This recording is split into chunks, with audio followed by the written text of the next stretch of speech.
ఈ రోజున అంకిత్ ఒక ప్రత్యేకమైనటువంటి అనౌన్స్మెంట్ చేయాలి అని అనుకుంటా ఉన్నారు. సో అందుకోసమనే ప్రేమతో ఆహ్వానిస్తూ ఉన్నాను. సో ఈ పెద్ద కుటుంబానికి అదేవిధంగా చాలామంది టెన్షన్ ఎక్కిపోతూ ఉన్నారనమాట.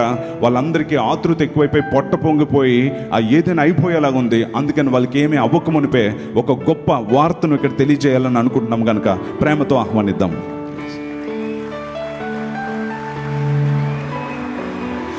హల్లెలూయా. ఇంకొక వాక్యం చెప్పుకుందాం అండి. నేనైతే రెడీ, మీరు రెడీయా? హల్లెలూయా. కొద్ది నెలల క్రితం నేను ఎవరికి తెలియదు. మా నాన్నగారు ఆయన సేవ, ఆయన పరిచర్య ఎంత ఘనంగా ఆయన వాడుకున్నారో అందరికీ తెలుసు.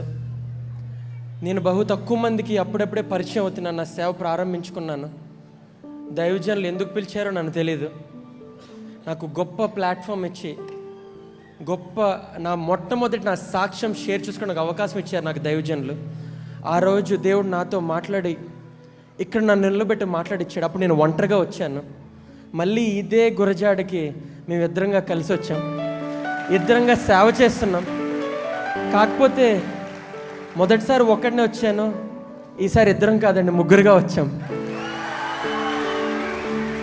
దేవుడు ఇంకొక సేవకుడిని ఇవ్వబోతున్నాడు. హల్లెలూయా.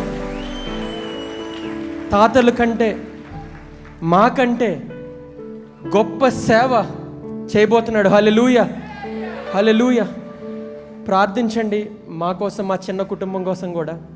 మీరు ఎలాగైతే ఆశీర్వాద పండుగలకి విశ్వాసంతో వచ్చారో మేము కూడా అదే విశ్వాసంతో ఇక్కడికి వచ్చాం.